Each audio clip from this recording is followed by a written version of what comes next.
बढ़ते हैं खबरों में आगे और अब बात करेंगे देश की राजधानी दिल्ली की। दिल्ली का बुराड़ी इलाका और झाड़ियों के बीच पड़ा एक लावारिस सूटकेस। जब सूटकेस खुला तो पुलिस के भी होश उड़ गए। अंदर बंद थी एक युवती की बेजान लाश। शुरुआती जांच इशारा कर रही है कि कहानी बिहार से शुरू हुई और इसका खौफनाक अंत दिल्ली में हुआ। दिल्ली की सड़कों पर यहां पे उसके शव को रखा गया।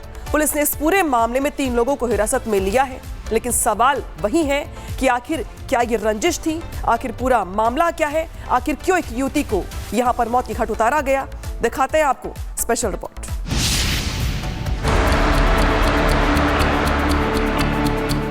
राजधानी दिल्ली एक बार फिर सूटकेस में बंद खौफनाक कत्ल की गवाह बनी।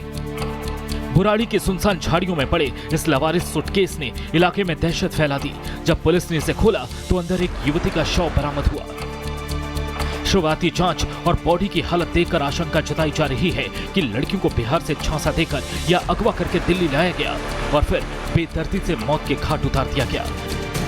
पुलिस ने इस मामले में तत्परता दिखाते हुए 3 संदिग्धों को हिरासत में ले लिया है। उनसे कड़ी पूछताछ जारी है। जानकारी के मुताबिक क्राइम ब्रांच और फॉरेंसिक टीम ने मौके से सारे सबूत जुटा लिए हैं। कॉल डिटेल रिकॉर्ड्स और बिहार से दिल्ली तक के रास्ते के सीसीटीवी फुटेज खंगाले जा रही हैं ताकि कत्ल के इस नेटवर्क को पूरी तरह बेनकाब किया जा सके। सूटकेस में मिली ये लाश सिर्फ एक जुर्म की दास्तान नहीं बल्कि उस पूरी साजिश का पर्दाफाश करती है जिसे बिहार से दिल्ली तक बुना गया। 3 संदिग्ध पुलिस की गिरफ्त में जरूर हैं, लेकिन जब तक पुलिस इस पूरी पहेली की एक एक कड़ी नहीं जोड़ लेती तब तक ये सवाल बरकरार रहेगा कि आखिर उस युवती की बेगुनाही की सजा इतनी दर्दनाक क्यों दी गई। Bureau report, Republic Bharat.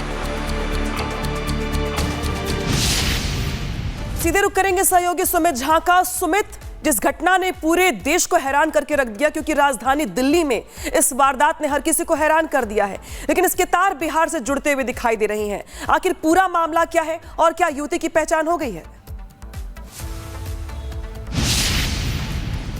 देखिए, नाबालिग बताई जा रही है, चूंकि इसलिए उसकी पहचान सार्वजनिक करना भी अभी पुलिस के लिए सही नहीं है और ना हमारे लिए।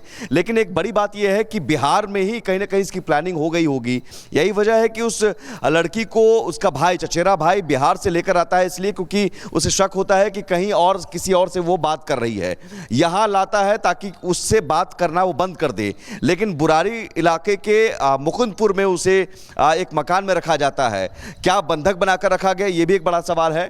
और उस दौरान भी उसे शक होता है कि उसकी बहन अभी भी बात कर रही है, जिसके बाद गला घोंटकर उसकी बेरहमी से हत्या कर दी जाती है। और उस जगह से, मुकुंदपुर से महज 2 किलोमीटर या 1.5-2 किलोमीटर की दूरी पर ये वो अजीत विहार का इलाका है। यही वो रास्ता है और इस रास्ते पर आप देखेंगे ज़्यादा सुनसान भी नहीं है। मकान भी है, सामने बने हुए हैं, लोग रहते हैं, लेकिन इसके ठीक सामने ये झाड़ियाँ हैं और यहाँ पर नाले हैं।